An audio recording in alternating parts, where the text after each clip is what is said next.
Notre entreprise, elle est située à Bourgoin-Jallieu, 4 hommes, 4 femmes.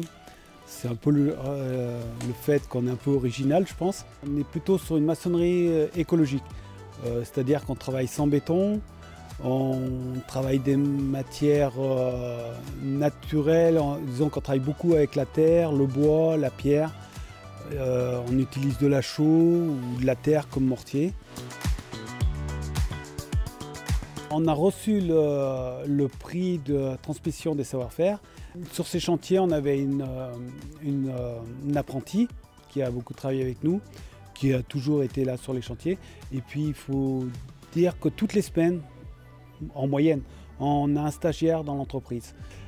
Le chantier de Saint-Chef, où on a été choisi, c'est un chantier qui était proche d'une abbatiale, qui est classée. Et donc, on était suivi par les architectes de France. On devait respecter l'existant.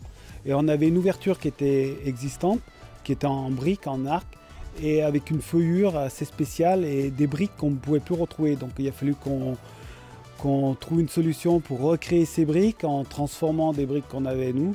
Et puis après, l'autre particularité, c'est qu'on n'avait aucun accès avec des engins de levage, tout ça, et on avait des pièces de bois qui faisaient à peu près 500 kg à mettre en place. Et donc il a fallu se servir d'ergo-levage. On a une manière d'aborder le bâti ancien qui est assez particulière. C'est bien qu'on voit une autre manière de travailler sur les bâtis, sur le bâtiment ancien. Je suis fier et je suis surtout fier de toute l'équipe, parce que je ne suis pas tout seul. C'est pas moi, c'est toute l'entreprise. Ça amène un peu de lumière sur notre métier. On est une entreprise du patrimoine qui est pas très connue en fait.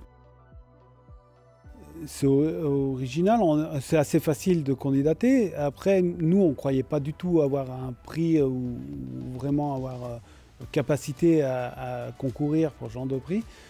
Bon, il s'avère que ça le fait,